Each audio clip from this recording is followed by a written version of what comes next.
Hello learners, welcome once again to commerce वाला भैया YouTube platform. Commerce वाला भैया यूट्यूब प्लेटफॉर्म में आपका फिर से एक बार स्वागत करता हूं। तो कैसे हैं आप सब? उम्मीद करते हैं आप सब अच्छे होंगे, आपकी पढ़ाई काफी अच्छे से चल रही होगी। There is a little change on the pattern, थोड़ा सा हम लोगों ने चेंज करा है। क्या चेंज करा है वो आपको थोड़ा अपडेट दे दूं। अब आपके तीनों के तीनों क्लासेस मैं ही लूंगा, अकाउंट, बीएसटी और इकोनॉमिक्स, तीनों के क्लासेस मैं ही लूंगा। और ये क्लासेस आपके ऑल्टरनेट डेज बेसिस पे चलेंगी, मतलब कि ट्यूसडे, थर्सडे और सैटरडे, मतलब टीटीएस आपकी क्लासेस चलेगी।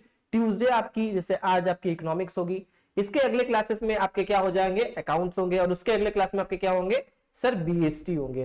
देखो हो क्या रहा था ना, कि परेशानी ये हो रहा था कि बहुत, जैसे कि 6 क्लासेस लेना पड़ रहा था, तो उसमें छोटे छोटे टाइम पे बहुत ज्यादा कंटेंट देना हो रहा था। ठीक है, तो वहां पे मेरे को लग रहा था कि मैं रीच नहीं कर पा रहा हूँ सारे बच्चों तक। तो अब थोड़ा सा टाइमिंग इसको बढ़ाएंगे, 25 मिनट्स के अराउंड करेंगे, 25 to 30 मिनट्स के अराउंड वीडियोस को करेंगे। और उससे क्या होगा कि एक ही वीडियोस में बहुत सारे, मतलब लगभग की कम से कम तो 1 से 2 टॉपिक तो हम लोग कम से कम खत्म कर ले। ठीक है, तो इस तरीके से हम लोग पढ़ाई करते चलेंगे। ठीक है, चलिए करते हैं अपने क्लास की शुरुआत। चलिए फिर से आपका स्वागत करते हैं कॉमर्स वाला भैया भाई एनडब्ल्यूबी में।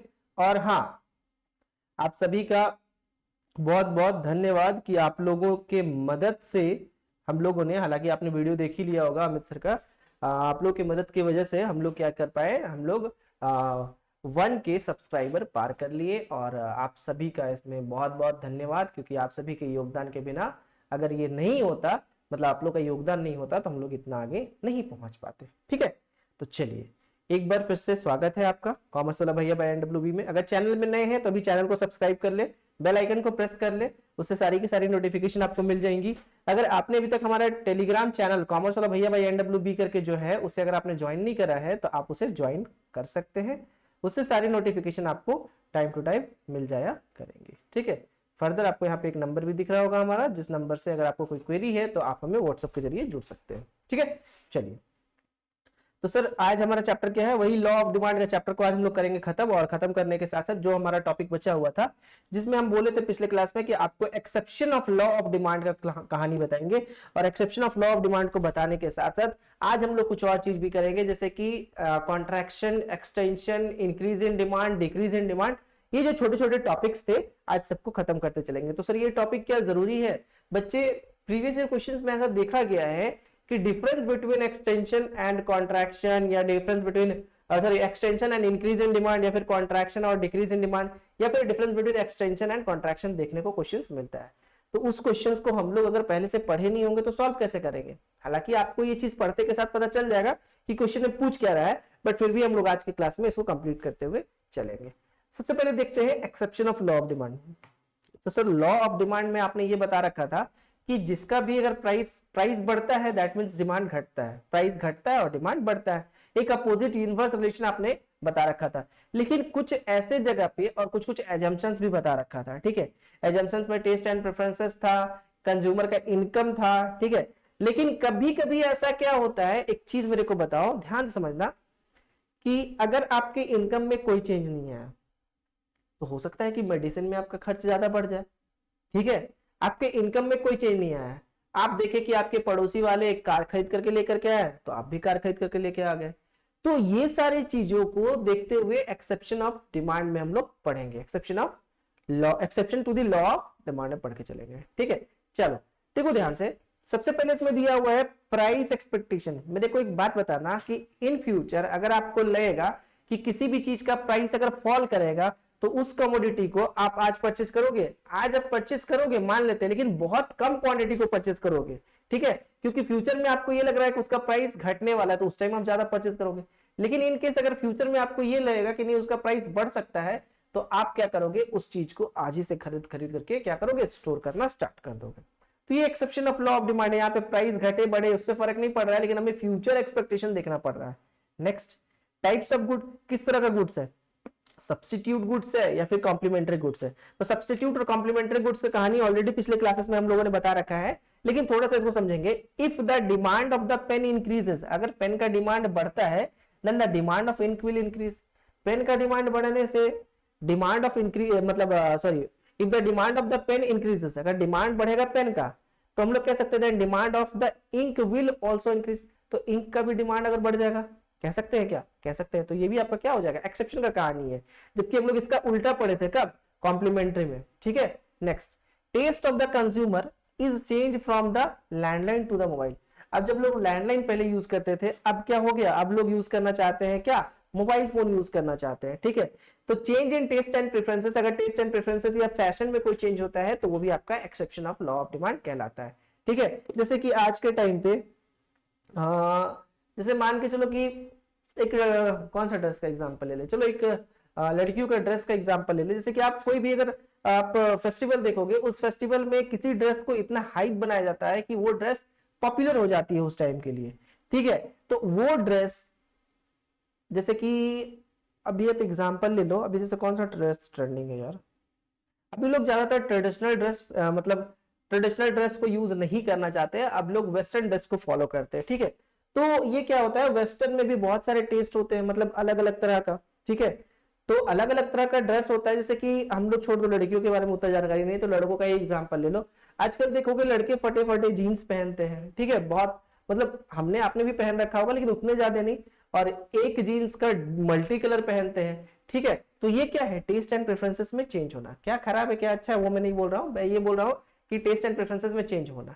ठीक है, तो टेस्ट एंड प्रेफरेंसेस में जब चेंज होता है तो वहां पे उसको प्राइस से मतलब नहीं होता है, वहां पे ये मतलब होता है कि ट्रेंड में अभी ये है तो हम लोग फिलहाल इसका यूज करेंगे। Next, change in income. अगर इनकम में भी कोई चेंजेस देखने को मिलता है तो कंज्यूमर का नीड्स उसके अकॉर्डिंग चेंज हो जाता है। जैसे कि अगर मेरा इनकम पहले मान के चलो कम था तो मैं इंफीरियर गुड्स का यूज करता था। ठीक है, अब मेरा इनकम बढ़ गया तो मैं इंफीरियर से कहां शिफ्ट हो जाऊंगा, नॉर्मल गुड्स में। ठीक है, लेकिन अगर मेरा इनकम कम था, मैं इंफीरियर का यूज करता था, देखो ध्यान से समझना। लेकिन अगर मेरा इनकम और कम हुआ तो मैं और शिफ्ट हो जाऊंगा किसमें, सॉरी मैं गलत बता दिया। अगर इंफीरियर गुड्स का, जैसे इंफीरियर गुड्स का पहले मान के चलो मेरा इनकम कम था, मैं इंफीरियर गुड्स यूज करता था, और इंफीरियर गुड्स का प्राइस था 5 रुपए करके। ठीक है, कोई भी इंफीरियर गुड्स का नाम ले लो, 5 रुपए करके था। अब इंफीरियर गुड्स के प्राइस में चेंजेस आया, मतलब इंफीरियर गुड्स का प्राइस बढ़ गया, 5 से हो गया कितना, 6 रुपया। तो यहां पे हम कहां शिफ्ट हो जाएंगे, गिफन गुड्स में, मतलब उससे भी और एक खराब क्वालिटी वाले गुड्स पे हम शिफ्ट हो जाएंगे। तो मतलब कि अगर आप देखो कि प्राइस में किसके, इंफीरियर गुड्स का प्राइस बढ़ा तो गिफन गुड्स जो होता है एकदम सड़ा हुआ गुड्स, उसका डिमांड क्या हो जाता है, बढ़ जाता है। जबकि प्राइस के बढ़ने से तो डिमांड घटना चाहिए था, लेकिन यहाँ पे प्राइस के बढ़ने से क्या हो जाएगा, डिमांड भी बढ़ जाएगा। तो ये सारी चीज क्या हो जाएंगे, आपके एक्सेप्शन हो जाएंगे। फिर लास्ट है आपका emergency. In case of flood consumer will need food and shelter rather than other thing. Flood के टाइम पे लोगों को घर और खाना ज्यादा चाहिए होगा उसके अलावा किसी और चीज के कंपैरिजन पे। तो उस समय पे उस पर्टिकुलर चीज का प्राइस बढ़ेगा कि नहीं बढ़ेगा, सर बिल्कुल प्राइस तो बढ़ जाएगा, अल्टीमेटली प्राइस बढ़ेगा।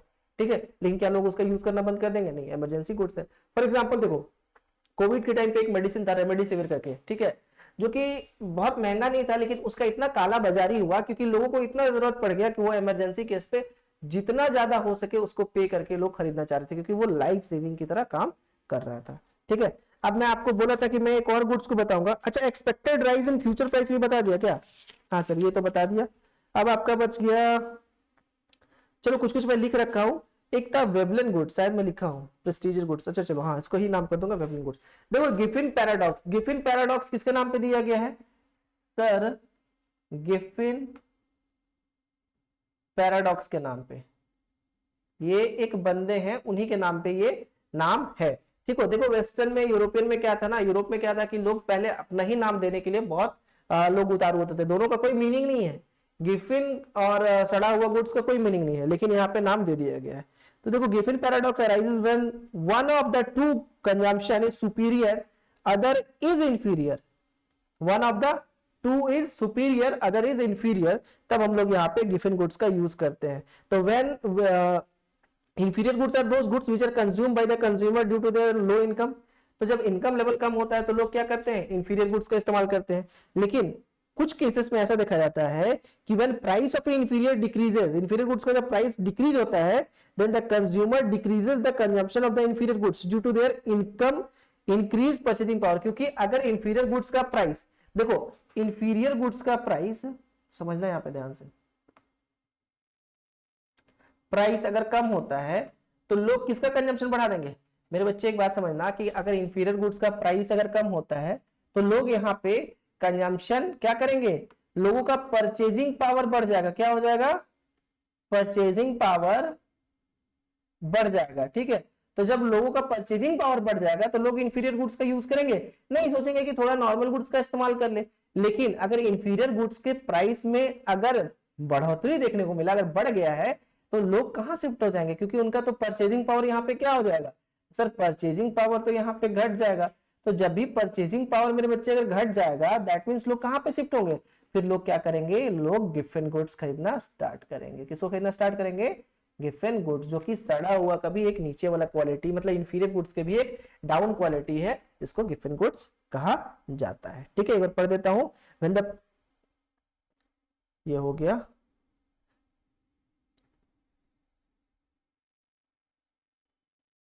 इन Giffen goods the law of demand is not applicable. Giffen goods में law of demand is not applicable, हालांकि आपको पता भी है लेकिन फिर भी लिख देना लॉ ऑफ, क्योंकि ये एक्सेप्शन है, law of demand is not applicable. ठीक है, उसके आगे समझो। This paradox was first observe by the English economist जिनका नाम था Robert Giffen and named after him. Giffen's paradox उन्हीं के नाम पे दिया गया था। और 19वीं सदी में in spite of rise in the bread price, bread का प्राइस बढ़ने पे पीपल डिमांड इट मोर, लोग उसका ज्यादा यूज कर रहे थे, because it remain comparatively cheaper as compare to the substitute like fish और मटन, क्योंकि वो अभी भी फिश और मटन से सस्ता था, इसलिए लोग उसका कंजम्पशन ज्यादा कर रहे थे। किसका सर, ब्रेड का। तो poor people consume more of bread with every increase in price of the bread. जैसे जैसे प्राइस का ब्रेड का प्राइस बढ़ रहा था, फिर भी लोग क्या कर रहे थे, ब्रेड का ही इस्तेमाल कर रहे थे। और reduce intake of fish and mutton, और मटन और फिश का इनटेक मतलब लेना, यूज करना, कंजम्पशन करना कम कर रहे थे। ठीक है, तो ये था आपका गिफिन पैराडॉक्स का कहानी। ये याद रखेंगे, ये एग्जाम के पॉइंट ऑफ व्यू से आपका इंपॉर्टेंट है। ठीक है, चलिए आगे। नेक्स्ट है आपका प्रेस्टिजियस गुड्स। इसको एक और गुड्स का मैं नाम देता हूं, इसको नाम था वेबलिन गुड्स। वेबलिन गुड्स मतलब होता है, वेबलिन गुड्स देखो समझो ध्यान से, कि दिखावे वाला गुड्स। ठीक है, दिखाने के लिए, जैसे कि पड़ोसी मेरा अगर कोई सामान खरीदा है तो उसको दिखाने के लिए मैं भी वो सामान कर दूंगा। तो एक होता है बैंड वैगन इफेक्ट भी, जिसको भेड़ चाल कहा जाता है। ठीक है, आगे धीरे धीरे बता रहा हूं। Law of demand is not applicable in the prestigious goods to show prestige and social status in social status rich person of the society purchase dear goods, मतलब महंगे गुड्स खरीदते हैं। That is change in price does not affect the demand of the prestige goods as a diamond jewellery. मतलब यहां पे diamond हो गया, jewellery मतलब गोल्ड हो गया, इस सब का जितना प्राइस बढ़ रहा है, लोग फिर भी इसका डिमांड बढ़ेगा। ठीक है, क्यों, क्योंकि ये प्रेस्टिजियस गुड्स है। ठीक है, अब एक बात समझना, in fact reach people increase the consumption of the Prestige good when the price increase. और इसका वो कंजम्पशन ज्यादा कब करते हैं, जब इसका प्राइस इंक्रीज करता है, because there is a false prestige. क्या दिखाने के लिए, फॉल्स प्रेस्टीज को दिखाने के लिए। ठीक है, तो ये हो गया आपका प्रेस्टिजियस गुड्स। चलिए अब आते हैं, जो एक और टॉपिक बचा हुआ था, change in quantity demanded and change in demand. देखो हालांकि इसका डिफरेंस भी हम नीचे लेकर के आए हुए हैं आपके लिए, तो डिफरेंस तो हम लोग पढ़ेंगे, एक्सटेंशन और कॉन्ट्रैक्शन, और लास्ट होगा कॉन्ट्रैक्शन इन डिमांड, अरे एक second, extension contraction demand, contraction and decrease in demand, फिर एक है एक्सटेंशन। ठीक है, 3 डिफरेंस है। चलो एक एक करके चलेंगे, पहले change in quantity demanded and change in demand पढ़ते हैं। ठीक है, देखो क्वांटिटी डिमांडेड क्या बताता है, क्वांटिटी डिमांडेड एक सर्टेन क्वांटिटी बताता है कि कितने क्वांटिटी से आपका इंक्रीज हो रहा है या डिक्रीज हो रहा है। और चेंज इन डिमांड आपका ये बता रहा है कि प्राइस के बढ़ने से डिमांड घटता है और प्राइस के घटने से डिमांड बढ़ता है। ठीक है, यहाँ पे क्वांटिटी नहीं बताता है। Change in demand will never tell you the quantity, whereas quantity demanded tells you the quantity, how much there is a change in the quantity। वो बताएगा कि 5 से 6 हुआ या 6 से 7 हुआ या 6 से 5 हुआ। ठीक है, यहाँ पे क्वांटिटी डिमांडेड के बारे में आपको बताया जाएगा। चलो देखो यहां से,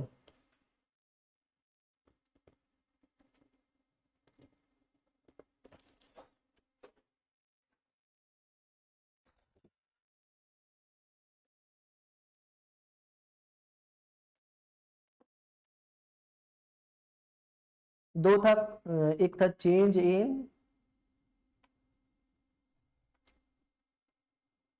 क्वांटिटी डिमांडेड और एक था आपका चेंज इन क्वांटिटी। ठीक है, ये दो चीज आपको दिख रहा होगा। देखो इन दो चीजों में क्या क्या चीज हम लोग को पढ़ना है।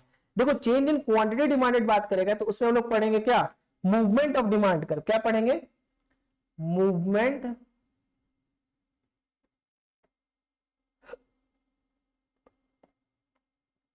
Movement of movement on the demand curve. मतलब यहां पे क्या पढ़ेंगे, मूवमेंट के बारे में पढ़ेंगे। बच्चे एक बात याद रखेंगे, जब भी मूवमेंट का बात होगा वहां पे दो चीज बात होगा, एक होगा या तो एक्सटेंशन या फिर कॉन्ट्रैक्शन इन डिमांड। ठीक है, तो मूवमेंट में हम लोग क्या क्या पढ़ सकते हैं, मूवमेंट में आपका दो हायरार्की निकलेगा, एक होगा एक्सटेंशन ऑफ डिमांड कर्व और एक होगा कॉन्ट्रैक्शन ऑफ डिमांड कर्व। देखो एक्सटेंशन मतलब होता है बढ़ना और कॉन्ट्रैक्शन मतलब घटना। ठीक है, एक्सटेंशन मतलब एक्सटेंड करना, फैल जाना, और कॉन्ट्रैक्शन मतलब सिकुड़ जाना। ठीक है, तो दोनों का मतलब क्या, कब, तो ड्यू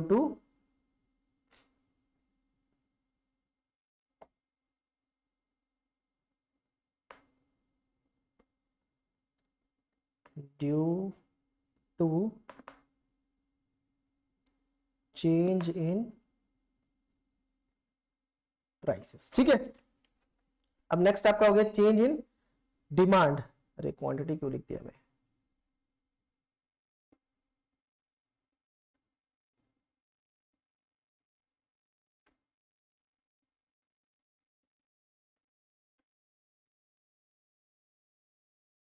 चेंज इन डिमांड। देखो ध्यान से, चेंज इन डिमांड में आपका यहाँ पे हो जाएगा, जैसे यहाँ पे आपने मूवमेंट पढ़ा, यहाँ पे आप पढ़ेंगे शिफ्टिंग ऑन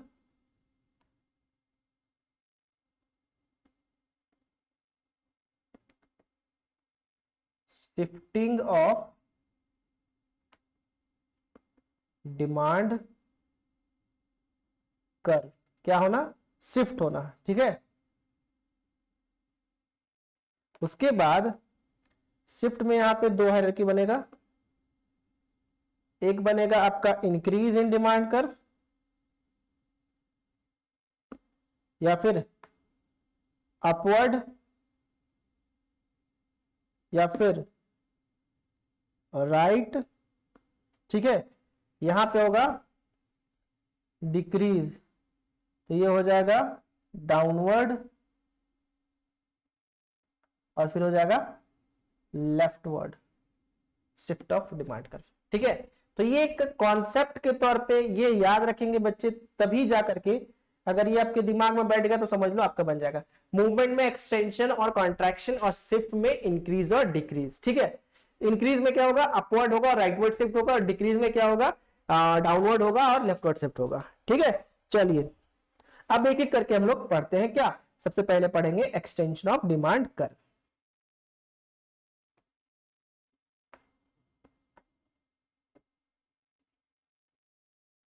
एग्जाम्पल से समझते चलेंगे। एक्सटेंशन ऑफ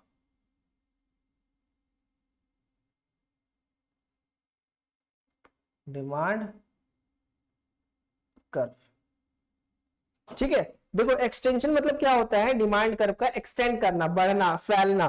ठीक है, यहां पे बोला गया है कि when more quantity of a goods is demanded due to decrease in price, when मोर,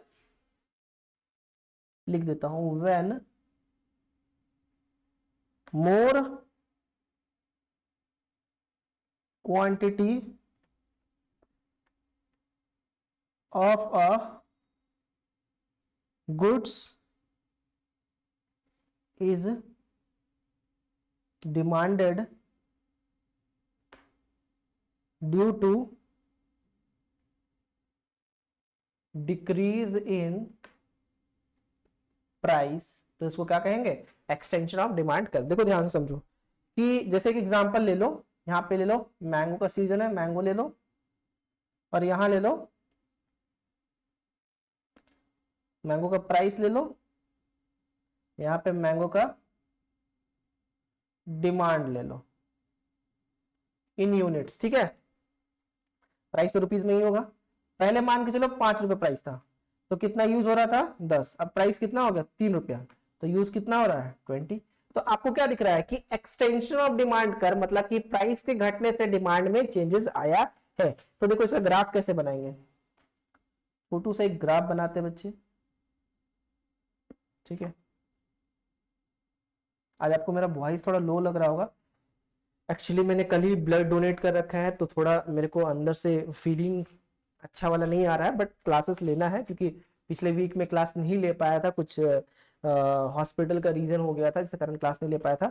तो खैर अब मैं आ गया हूं तो मैं क्लास ले लूंगा, ठीक है। चल, जब किसी भी चीज का प्राइस कितना था, 5 रुपया था, तो लोग उसका कंज्यूम कितना कर रहे थे। पूरा ग्राफ में बना के नहीं दिखा रहा हूं, आप समझना। देखो ये प्राइस ऑफ मैंगो है, ठीक है।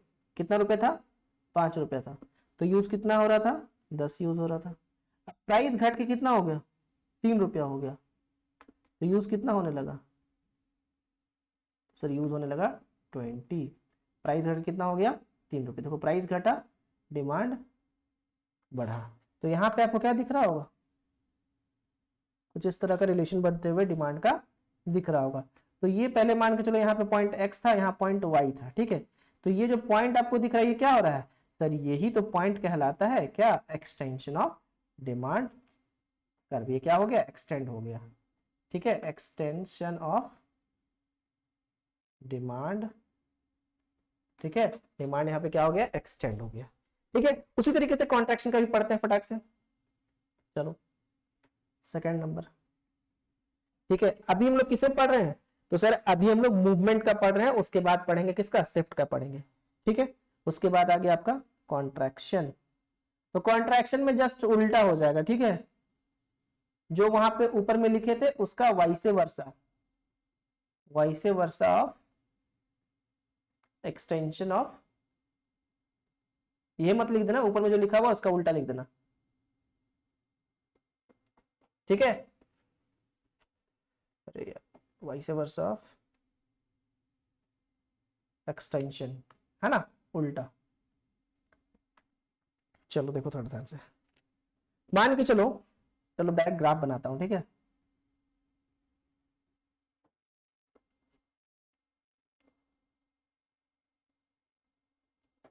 ठीक है, यहाँ पे भी प्राइस ऑफ मैंगो ले लो। देखो अभी आपको चुटकी में समझ में आएगा, अगर नीचे ऊपर का समझ में आ गया होगा तो। अब यहाँ पे लिख दो डिमांड फॉर मैंगो, ठीक है। ये वाई एक्सिस और ये एक्स एक्सिस लिख, ये तो आपको पता है ना, यहाँ 0। चलो देखो ध्यान से कि पहले प्राइस 3 रुपया हुआ करता था, तो लोग उसका यूज 20 यूनिट्स कर रहे थे जब प्राइस 3 रुपया था। तो अब प्राइस उसका बढ़ के हो गया कितना, 5 रुपया, तो लोग उसका यूज कितना करने लगे, 10 यूनिट करने लगे। तो देखो यहाँ प्राइस बढ़ा, ठीक है। क्या हुआ, प्राइस बढ़ गया, तो डिमांड क्या हो गया, घट गया। डिमांड क्या कर गया, कॉन्ट्रैक्ट कर गया। तो यहाँ पे ले लो एक्स और वाई, और यहाँ पे ले लो पिक्चर ऐसे, ये हो जाएगा आपका क्या, कॉन्ट्रैक्शन ऑफ डिमांड, मतलब डिमांड का कम होना, ठीक है। कोई दिक्कत, आई डोंट थिंक सो कि कोई परेशानी होना चाहिए, है ना। चलो, तो ये हो गया कॉन्ट्रैक्शन और ये हो गया एक्सटेंशन का पार्ट। अब चलते हैं हम लोग आगे, जिसमें एक चीज और हम लोग पढ़ेंगे, उसके बाद हम लोग आ जाएंगे अपने डिफरेंस पे। तो sir shift in demand curve इसके बाद था क्या, जी बच्चे इसके बाद ही था आपका क्या, shift of demand curve. Next B part जो था वो क्या था,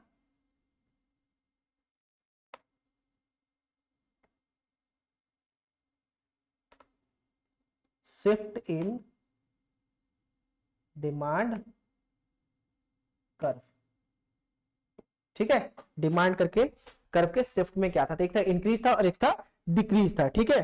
तो इंक्रीज और डिक्रीज में चलो हम लोग एक एक करके समझते हैं शिफ्ट में होता क्या है। देखो चलो, तो सबसे पहले लेते हैं क्या,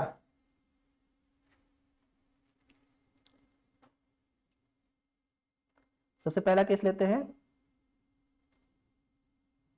इंक्रीज इन डिमांड, डिमांड में इंक्रीज होगा, ठीक है। तो जब डिमांड में इंक्रीज होगा, ध्यान से देखना,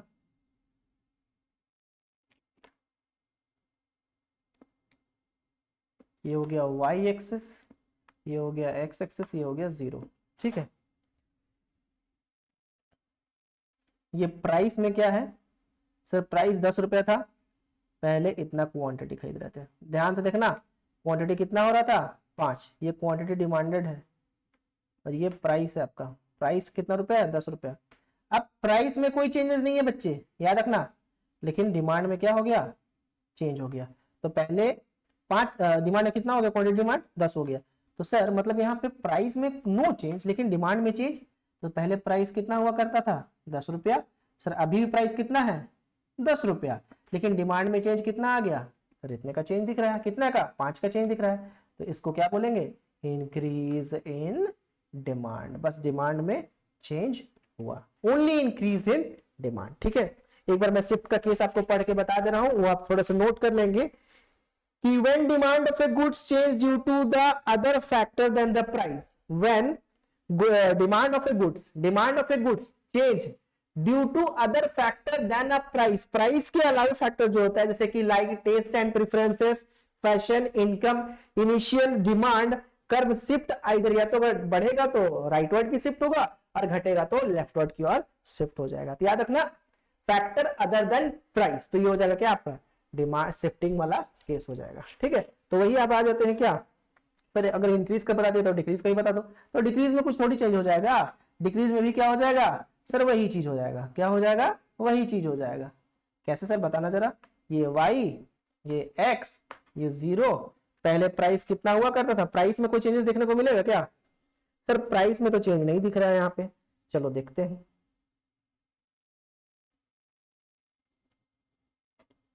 एक और केस देखो, दोनों में से कोई एक फैक्टर में, देखो यहाँ पे डिक्रीज इन डिमांड का केस बता रहे हैं। ठीक है, क्या बता रहे हैं, डिक्रीज इन डिमांड। ठीक है, प्राइस 10 रुपया था, लोग पहले 10 खरीद रहे थे।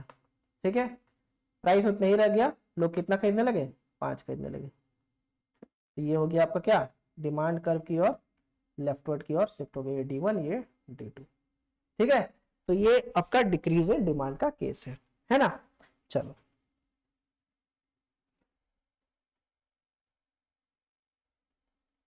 चलो ये हो गया आपका एक्सपेंशन और कॉन्ट्रैक्शन का केस, कहानी खत्म। ठीक है, जहां पे शिफ्टिंग और मूवमेंट का दोनों का केस हम लोग पढ़ लिए। अब चलते हैं आगे। ठीक है, आगे में क्या करेंगे सर, आगे में हम लोग थोड़ा सा करेंगे, क्या करेंगे पढ़ाई करेंगे। चलो देखो, अब जो पढ़े हम लोग उसका डिफरेंस देख लेते हैं क्योंकि एग्जाम पूछता है। एक्सटेंशन इन डिमांड का आपको बहुत अच्छे समझ में आएगा। When quantity demand of a commodity increase due to fall in its own price, उनके खुद के प्राइस में घट जाने के कारण other determinants remaining the constant, बाकी किसी चीज में कोई चेंजेस नहीं होगा, तो उसको कहा जाएगा extension of a demand curve. वही कॉन्ट्रैक्शन में बात करें, when quantity demand of the commodity decreases due to rise in own price, खुद के प्राइस में बढ़ जाने के कारण और अदर डिटर्मिनेंट्स में कोई चेंज नहीं होगा, तो उसको कहा जाएगा कॉन्ट्रैक्शन ऑफ डिमांड। ठीक है, ये क्या होता है, इसमें एक्सटेंशन में प्राइस घटता है और इसमें प्राइस बढ़ता है, यहाँ पे डाउनवर्ड शिफ्ट होता है। ठीक है, अभी आपने पिक्चर में देखा डाउनवर्ड शिफ्ट होता है, और यहाँ पे क्या होता है अपवर्ड शिफ्ट होता है। देखो ये अपवर्ड की ओर शिफ्ट कर रहा है और यहाँ पे डाउनवर्ड की ओर शिफ्ट कर रहा है।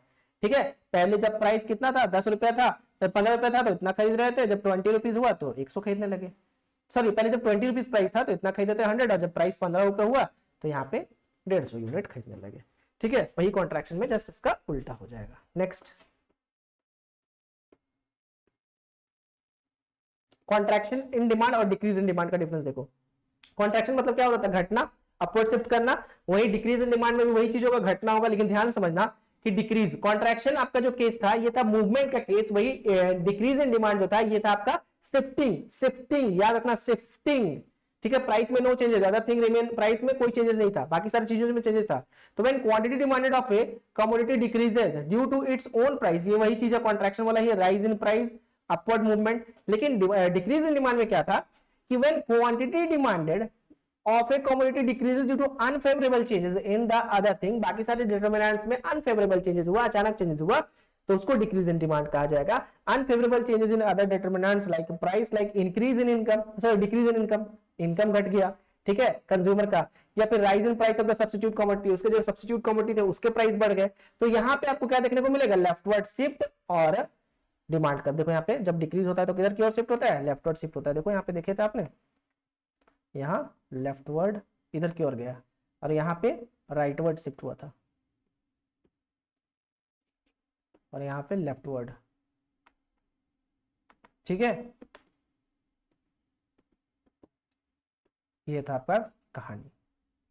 एक और चीज दिया होगा, एक्सटेंशन ऑफ इन डिमांड और इंक्रीज इन डिमांड। तो एक्सटेंशन में आपको पता है कि rise in demand in response to fall in price, price से घटने से जो डिमांड बढ़ता है उसको एक्सटेंशन कहते हैं।